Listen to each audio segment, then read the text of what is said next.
हूँ 2009 से जो जहर बोया गया मुमरा की आवाम के बीच, मुमरा की आने वाली जनरेशन के बीच, शायद कि अगर आप एक बार और गलती कर जाएंगे तो 5 साल में मुमरा की आपकी नस्लें बर्बाद हो जाएंगी, नस्लें तबाह हो जाएंगी। पेश कर रहा हूँ एक बंद बतौर खास समाज फरमाने कि अब मुमरा से नापाक सियासत को भगाना,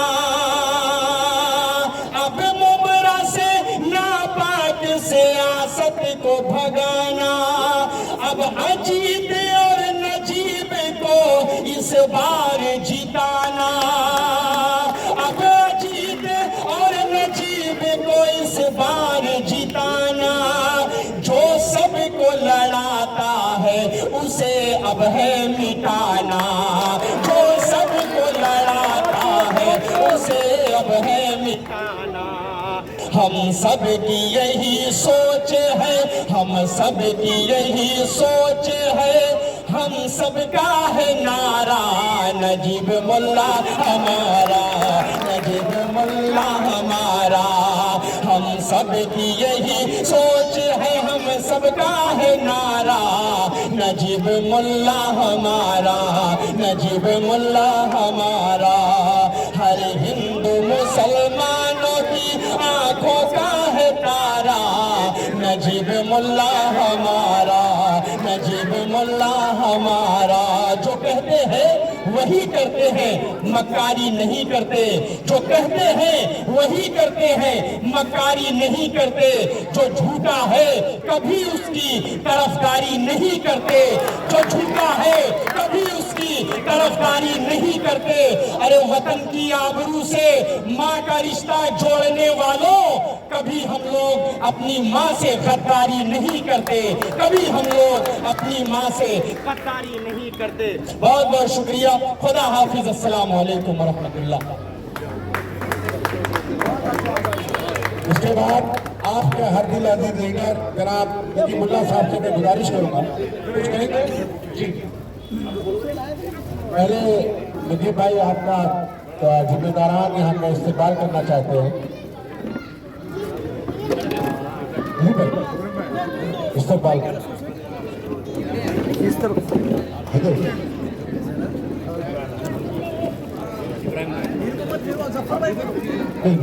आइए, आप नजीब भाई का एक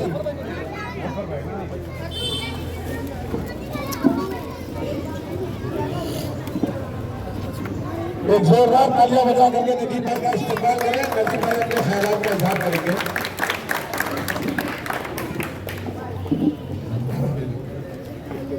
आज वफा DEF इस सोसाइटी के 2024 के इलेक्शन के माशरे के ऊपर बातचीत करने के लिए मौजूद मेरे साथी इब्राहिम रऊफ साहब, इस शहर के हल्के के राष्ट्रवादी के विधानसभा अध्यक्ष सभागृह के साथी जफर नमारी साहब, शाह जी, मेरा अजीज़ भाई दोस्त मुन्ना साहिब जी, सोसाइटी के जिम्मेदार असलम शेख साहब, अजीज़ दबीर साहब, नौशाद अली खान सूरी साहब, रफ़ीक बामे साहब, हसीब शेख साहब, शहबाज आज़मी साहब, और इस क्राउड के अंदर मेरे बैंक के मेरे मैनेजर से लेके पूरे आगे पोस्ट तक गए हुए देशमुख साहब नज़र आ रहे हैं। देशमुख साहब आपका भी इस्तेकबाल, अस्सलाम वालेकुम।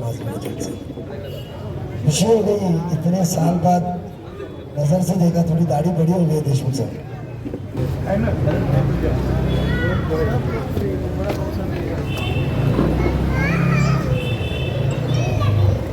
आज आपको इलेक्शन के मौजू पे, क्योंकि कहीं ना कहीं किधर ना किधर 25 साल की सियासती नुमाइंदगी की जिंदगी के अंदर आपने तो आपके कोई रिश्तेदार या दोस्त अहबाब कहीं ना कहीं मेरा ताल्लुक आया होगा काम के सिलसिले से, और आपको इतना तो यकीन है कि काम करने वाला लड़का है, काम करते रहता है।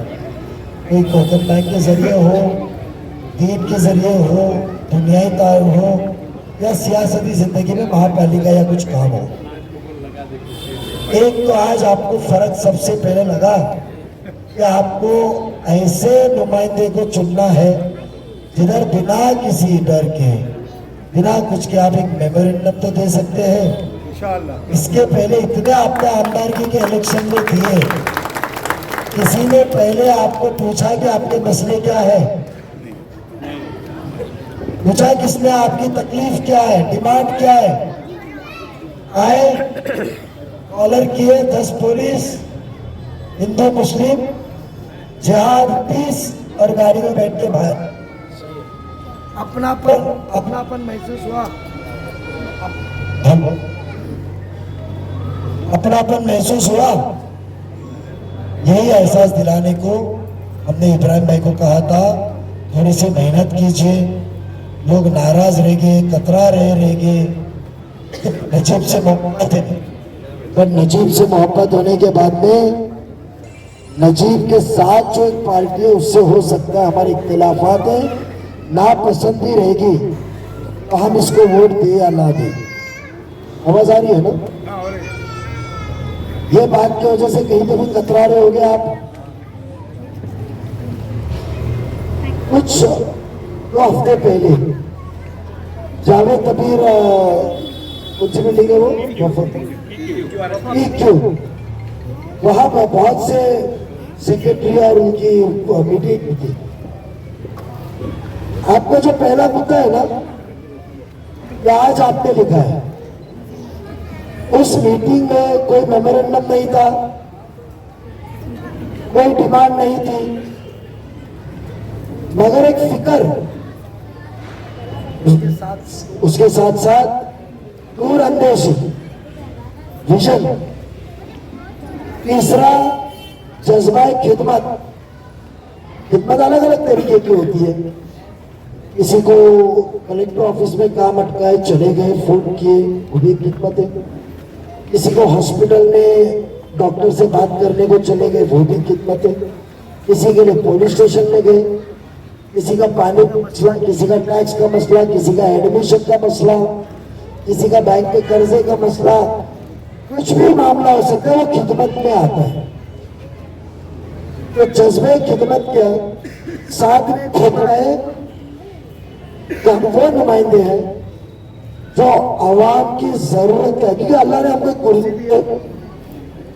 जब एक आलिम होता है जो दीन के अंदर काम करता है, वो आलिम तो बन जाते हैं, मुफ्ती बन जाते हैं। फिर वो जब खिदमत में लगता है तो बड़े बड़े लोगों से उनकी मुलाकात होती है।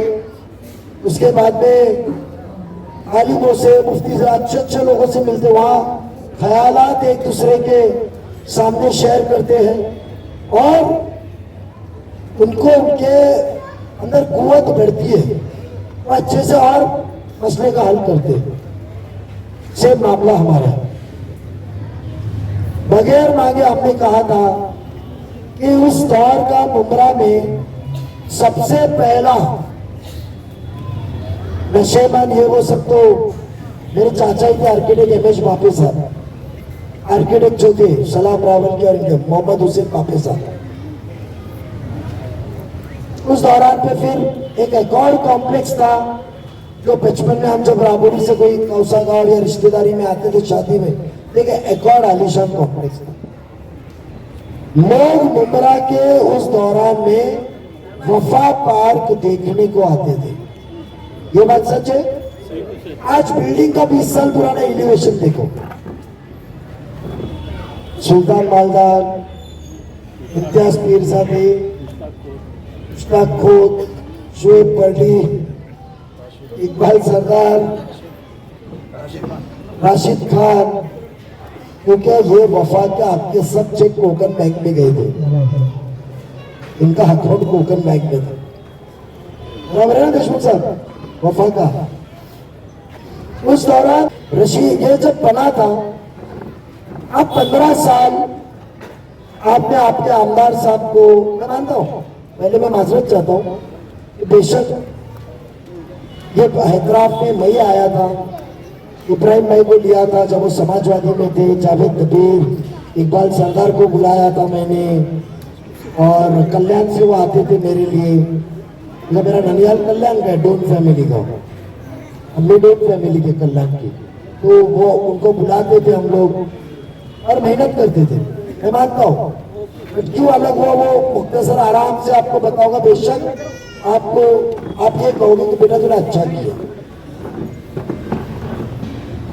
आज वफा बनने के बाद 15 साल आपने शादी में बुलाया होगा, बड़े बड़े हदीस के बयानात, बीजेपी का कितना डर है, कितना इस देश खतरे में है, इस्लाम कितना खतरे में है, ये बातें आपने सुनी होगी।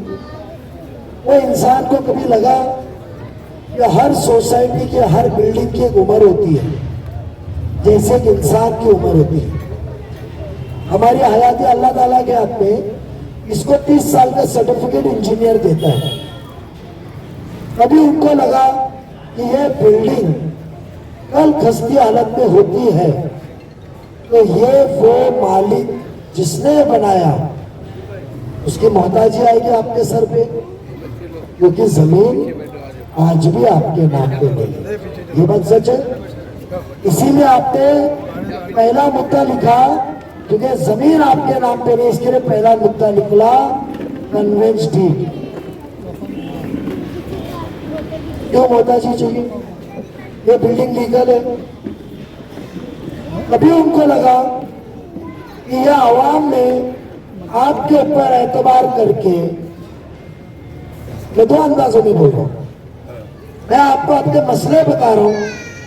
वो स्थानीय कामदार जो जिहाद, बीजेपी, इस्लाम, दीन, विशालगढ़, चाचा मनियार चाचा, ये जो बात कर रहे, जो आपके पास आ रहे बीजेपी के नाम से हमारे बारे में गलत गुमानी फैला रहे, वो 15 साल में उनको कभी लगा ये कन्विंस करे नहीं।